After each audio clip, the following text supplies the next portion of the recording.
All right, welcome back. We are with Lisa Schilling. She's continuing to talk about, post-Ida. We used to say post-Katrina, post-Ida.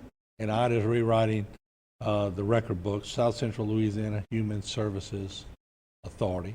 And she is the executive director there. And Lisa, we were talking about some ways for people to cope. Sleep is a big one, too. Go into a little sleep for me. Yeah, sleep is huge, I think. As you and I were just discussing during the break, we have so many patients that are calling in and saying, I can't sleep.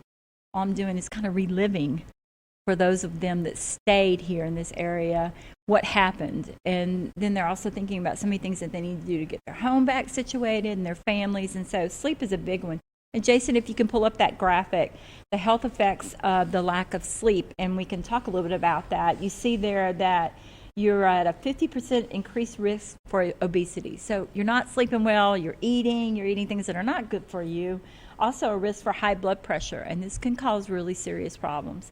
2 times increased risk for heart attack or stroke, and then also increased risk for dementia and cognitive decline, and 5 times increased risk for depression, which is huge for us because we have a lot of people calling in and talking about that and what can we do. And so on that next graphic, we talk a little bit about that. How do you manage stress after such a huge event like we just had? So the first thing you need to try to do is take a news break. If you are sitting watching the news and watching them replay over and over the scenes from destruction in our area, I know when you see it for Lafourche and Terrebonne and St. John Parish, it's just riveting. I can't take a news break. I know, you can't. I know. But, it's a lot. Right. It just keeps playing over in your mind. And so, although you really want to try to keep informed, you need to take a break sometimes. So maybe just watch it 2 times a day, and maybe not all day long and watch it keep going over and over. Go watch Netflix. Get a movie. That's right. Get a movie. So the other thing you can really do is acknowledge your feelings. So, some of the feelings that you've had when you witnessed that, if people stayed here or even they watched it on TV, they're difficult to accept. And it's difficult to talk about. But you really do need to try to express those feelings with someone and be able to share that. Because the feelings are common and it's important. And so I do hear a lot of people say, and I'm guilty of this myself, I'll say when people ask me from outside of the state, I'm abundantly blessed. I didn't have as much damage as people down the bayou. But, your damage is important too. And we were talking about that earlier. Right. You need to be able to share that as well. No doubt. Yeah. So keep things in perspective. While the hurricane and the aftermath can feel overwhelming, it's important to really appreciate the things that we do have still that are very important to us. Faith, family, friends, and just be able to, talk about that, even your health. Right. Yeah. And, even they had a young police officer killed in the line of duty this week, and I went to the funeral, and we taped interviews, and to see the family and the police officers coping with that and the hurricane is a double whammy.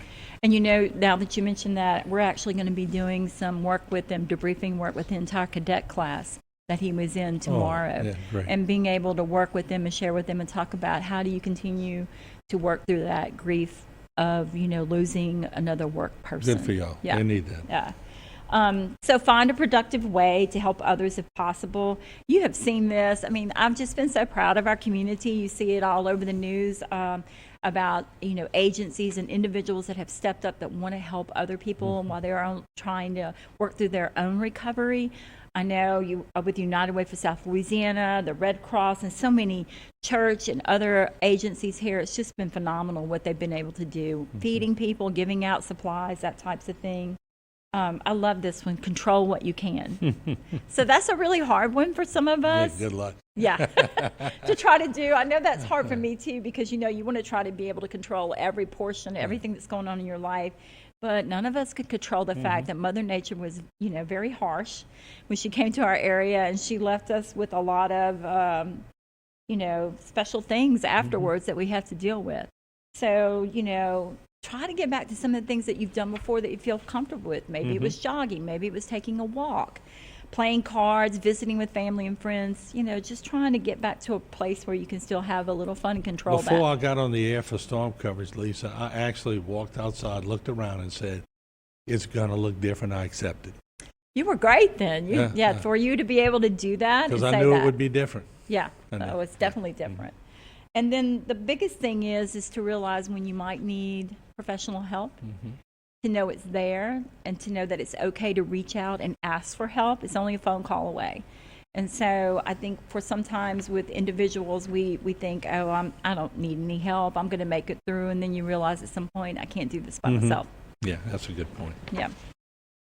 So just to mention too a little bit about our call line, because I know we're going to talk about this as we're closing. Our call line was our single point of entry and still is right now for us during the recovery from the storm. We've had 1,269 calls. That's a lot of people calling in, asking. We only had 38 were true crisis though, so a lot of people were just calling to talk, Right. and they want to know what resources are available. And then we did 376 medication refills in that first week and a half by using, our physicians got on with patients on the call line and were able to do that. So, and our social media has been big because really all you have is Facebook sometimes, Yeah. YouTube. You know that for what's happened with you guys. So about 50,000 people have been reached through that. So we give we them had information. 300,000 views last week. Oh, that's awesome. It's unbelievable. Yeah, because that's what you have right now to share with them. Yeah. Yes, I appreciate that as well. And then the next graphic, our resources. So we do have our resource app. You can go back one, Jason, and it shows there how they can download that. SCLHSA.org is our website, and then Facebook, South Central Louisiana Human Services Authority, and then our outpatient clinics and offices.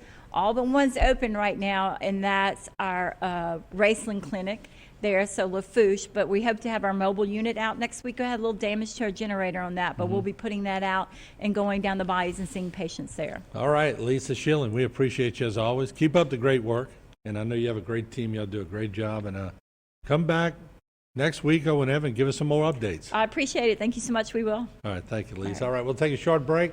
We'll be back with a lot more. Don't go away.